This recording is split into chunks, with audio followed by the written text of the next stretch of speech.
Hello guys, आप सब कैसे हैं। फिर से हम एक पीरे शिव के करण माँ गौरी बन में नहीं।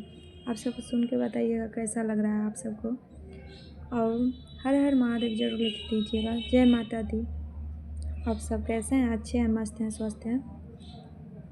और आप सब कमेंट करके ज़रूर बताइएगा कि कैसा लग रहा है मेरा गाना।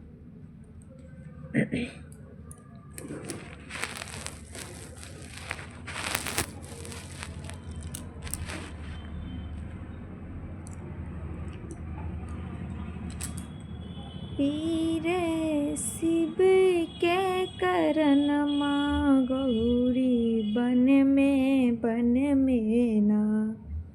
पीरे शिव के करण माँ गौरी बन में ना। पीरे शिव के करण माँ गौरी बन में ना। पीरे शिव के करण माँ गौरी बन में ना। पीरे शिव के करण माँ गौरी बन में ना। पोथी देखलक पतिरा देखलक नारद बभानमा। पोथी देखलक पतिरा देखलक नारद बभानमा। गौरी दई के लिखल छै, गौरी दई के लिखल छै। बूढ़वा सजनमा गौरी बन में ना। पीरे शिव के करण माँ गौरी बन में ना। पीरे शिव के करण माँ गौरी बन में ना। पीरे शिव के करण माँ गौरी बन में ना। आन तेजलक पान तेजलक भूषण बसाहबा। आन तेजलक पान तेजलक भूषण बसाहबा। बेल पत्र खाई रखे, बेल पत्र खाई रखे। गौरी अपन कपरन माँ गौरी बन में ना।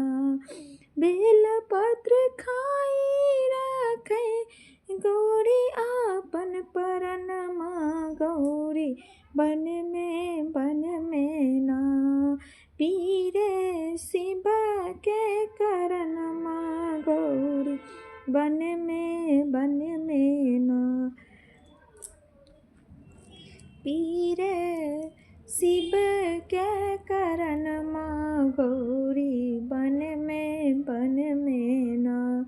पीरे शिव के करण माँ गौरी बन में ना। इंद्र के इधासन डोले विष्णु के आसना।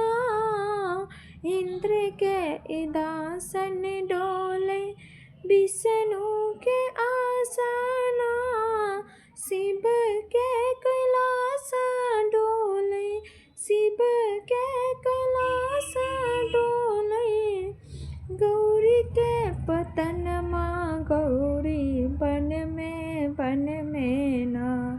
पीरे शिव के करण माँ गौरी बन में ना। पीरे शिव के करण माँ गौरी बन में ना। पीरे शिव के करण माँ गौरी बन में ना। भेल विवाह शिव चललन कलासबा। भेल विवाह शिव चललन कलासबा।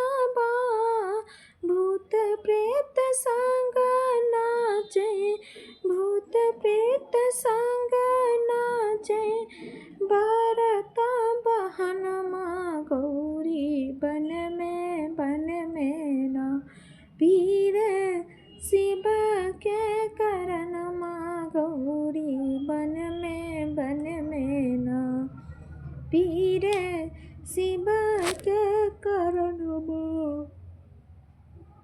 गौरी बन में ना पीर शिव के करनमा गौरी बन में ना।